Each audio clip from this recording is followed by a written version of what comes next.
Hi, I'm Melanie, and welcome to A Minute with Mel. So, we all make mistakes, right?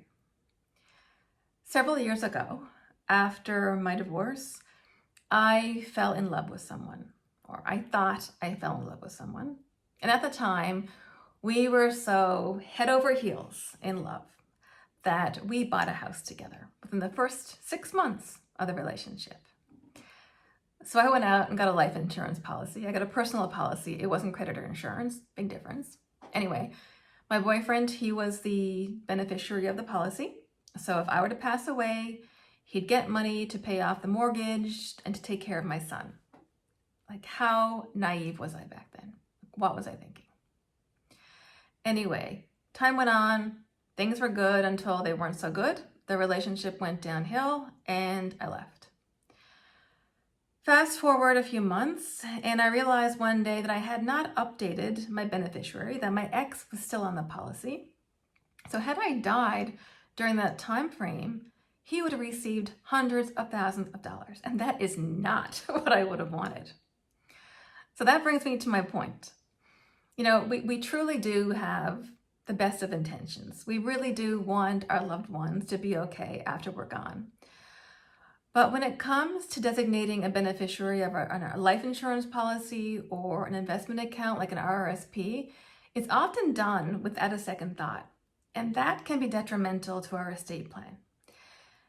And we may not even realize that designating a direct beneficiary may not make sense in many situations. It may not be recommended. So let's look at a few examples. Okay, let's say that you have a 22 or 23-year-old son or daughter. Are they of the age of majority? Yep.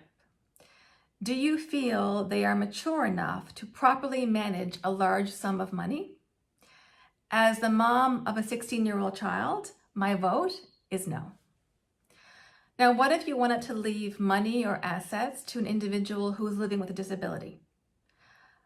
So receiving an inheritance could disentitle that person from receiving social assistance benefits. Let's look at a third example, blended families, something very common. Okay, so I have children from a previous relationship. I'm in a new relationship.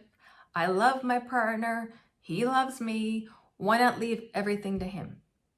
But by doing so, I am in no way guaranteeing that my kids from the first relationship will receive anything. And these are just, a few examples. There are many more. So on the surface, designating a beneficiary seems very straightforward, but it's not as simple as you may think. And, the reality is we don't know what we don't know. We have no idea that the decisions we make today out of, the best of intentions could have negative consequences after we're gone. So what are the key takeaways today? Okay, number one, every situation is unique, just like every financial plan is unique. Take the time to make sure that your beneficiary designations truly reflect and are consistent with your intentions. And if you need help, if you have questions, if you want resources, if you want strategies to maximize your estate plan, feel free to reach out. And number two, think twice before you purchase a house or make any life-altering financial decision when you're on the rebound, because it may not end well. And take that advice from someone who has been there and learned the hard way. Thanks for joining me in another Minute with Mel. Until next time.